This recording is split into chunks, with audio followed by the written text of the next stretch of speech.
Hey, what's up YouTube? Donovan the Smartphone Guy coming back at you with another video, and today we're going to take a look at this device right here. This is the Huawei P9. So this is a phone that actually came out early 2016, so I believe it was April 2016 when this phone was released. It is a GSM unlocked phone, so you can use it on AT&T, T-Mobile, Metro, PCS, and Cricket. So why are we looking at a phone like this now that it is 2017, middle of 2017? And the reason for that is because I was accepted as a Huawei Honor beta tester, and so they sent this out to me just to kind of try it out for a week. This is a phone that was not available in the United States. However, of course, you can import it, so you can pick it up on places like eBay. So when it originally came out, it was obviously much more pricey, but at this moment you can pick it up for right around $350. So that was true on eBay, Amazon, anywhere I looked. Pretty much the price was right around $350 for the version that I have. Now there are other higher spec versions than the one that I have, but for the version I have, we're looking at right around $350. So is this a phone you should consider at that price point? Well, that's what we're going to talk about in this video. So I'm going to go ahead and set that stand off to the side, and we're going to take a look at the device. So this is a premium built device in my opinion. So it does kind of have an older look to it because of course we do have the nice big bezels at the top and the bottom. But overall, I think, they did a pretty decent job of minimizing the bezels on the side here.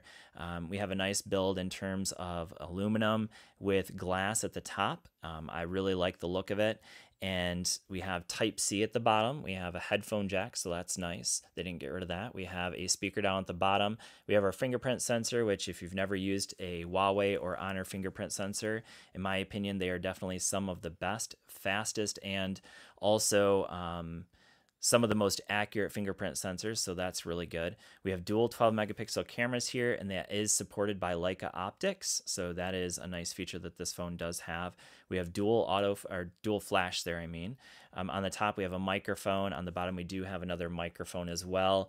And yeah, so overall I would say very premium build. So 5.2-inch 1080p display, which is the same display basically you get on the Honor 8, which is kind of their more mid-range phone, whereas this was their flagship phone. In terms of specs, this version has 32 gigs of onboard storage with 3 gigs of RAM. Again, there is the 4 gig of RAM and 64 gigs of onboard storage variant that I don't have. So this is the 3 gigs of RAM with 32 gigs of onboard storage. So again, right around $350. So in terms of performance, this thing is running the HiSilicon Kirin 955 processor, which I think in my experience over the last week or so using this device is a very fast and fluid processor. So if I go into the history of Geekbench, if I can get in here, go into the history, there we go. So in terms of the performance scores, multi-core scores, so we have a 5265 multi-core score, 1729 for the single core score, and all that is to say that this phone does fly from app to app. There really is no issues here. Now it is only 1.8 gigahertz in terms of the processor, but I really don't think you're going to have any issues with performance on this device. Gaming was no issue. Social media, it flew between different social media apps. And if we're looking at, maybe checking out how quickly it can run from previous apps, obviously you can see that it's loading up old apps, no problem. So that is definitely an area where this phone shines. Performance wise, still, even though it's a phone that's a year old, it flies. So if you're looking for a good performing phone in 2017 and you want to maybe save a little money from last year's flagships, this could be a phone to consider. So performance wise definitely is very good. Now an area that I would say is a very probably the biggest weakness of this device is the software. And the reason I say that is because this is running an older version of Huawei's Emotion UI. So this is running Emotion UI 4.1.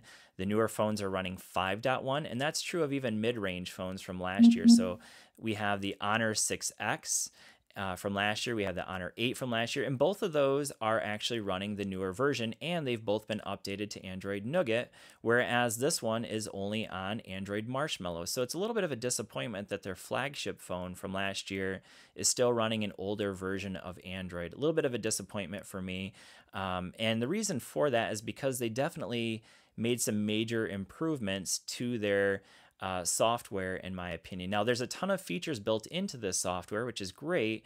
I just don't like how iPhone-y this phone looks, if that's even a term. That's not really a term. I just made that up. But I'm just not a huge fan of that. If I want an iPhone, I'll get an iPhone. But I don't want an Android phone that looks a lot like an iPhone. And the reason I say that is there is no app drawer. If you look at their cameras are set up a whole lot like iPhone's cameras as well. Whoops, go back in there.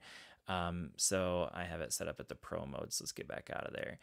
So it looks similar. Actually, this does look a little bit different.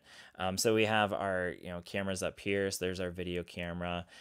We can just slide back and forth between those two. Actually, if you see here, I can slide that out, and I'm going to get my Pro mode. So obviously all the Pro modes are available there. If I slide up, I get all kinds of different shooting modes here. So beauty video, light painting, watermark, slow-mo, which I did do a video in that. We have HDR, we have time-lapse, panorama. So lots of options, and camera quality is pretty good. But the software is an area that I'm glad they changed the software in the newer phones. And even in last year's mid-range phones, they have Android 5. Or not Android 5.1, but Emotion UI 5.1 and Android 7.0.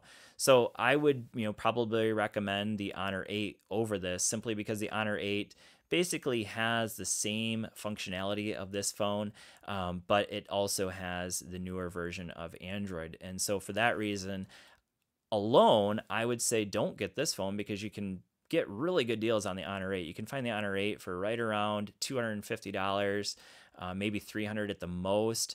But that phone is constantly on sale. And so I would say, if I were, someone considering a phone this year in 2017 and I wanted a good phone that just performed well, the Honor 8 is still a great option in my opinion. So, the cameras on here, I kind of already alluded to these a little bit, but lots of great features in here, including those dual cameras. And so because of that, you get these awesome pictures where you can kind of choose the focus of your picture. So of course I, did a photo opportunity with my daughter, and you can see here that it does a great job of kind of like almost looking like a DSLR, where it focuses on the whatever's in the foreground and blurs out the background. So very cool feature. I love that feature on this phone. Also a phone that's also available on a number of other phones, but that's called portrait mode, and it does a great job with that. So cameras definitely are great on this phone. Low light camera even was still also very good. So if you're looking for great cameras, yeah, this is a great phone. But the Honor 8 again has kind of that same dual setup, and in my opinion, took just as good of pictures, even though it's a little bit cheaper phone. If I were between the two phones, I would definitely consider the Honor 8 over this one. So the next thing I want to talk about is the battery life. Battery life on this phone is pretty good. So you can see I'm at 17%. This is actually a day and a half of usage at this point. So if I go into my battery, let's see if I can actually find it here. It's buried into the advanced settings. I forgot about that. You go into battery manager, and so 17%, go into the consumption level. So you have to kind of find it here. You have to search around a little bit. So go into hardware, there's our screen on time. So about a little over 3.5 hours of screen on time, but there was a lot of dead time because I didn't charge it overnight. So obviously you can see the standby ended up draining a little bit of the battery and phone idle. But in general, you're looking at right around 5 hours of screen on time, at least for my usage, which pretty much got me through a day with no problem. The only time it didn't get me through an entire day was when I was using the camera like crazy on the first day, just testing out the camera a lot. And so it didn't quite get me through the full day on that first day, but every day since then, when I wasn't using the camera quite as much, there were no issues. So in the end of the day, is this a phone worth considering in 2017? I would say yes, for sure. I think it definitely holds its own with the 2017 flagships. But the reason I say kind of like no is because of the fact that right now you can pick up the Honor 8 for about $100 less than what you can get this phone for. And I should also mention that this is a GSM unlocked phone, so I've been getting perfect 4G LTE, no problem with T-Mobile. That'll also be true on AT&T, Metro PCS, and Cricket. So all those you should have no problem getting LTE, but that's also true of the Honor 8. So if you're looking at a flagship phone and you want a Huawei phone or an Honor phone, which I definitely recommend them, they are fantastic devices. For me personally, I would say go ahead and pick up the Honor 8 in 2017, simply because basically it's the same phone that you're getting here, but at about $100 less than what you're going to pay for the P9. So if you have any questions, go ahead and leave them down in the comments section. Thanks for watching, and I will see you all in the next video.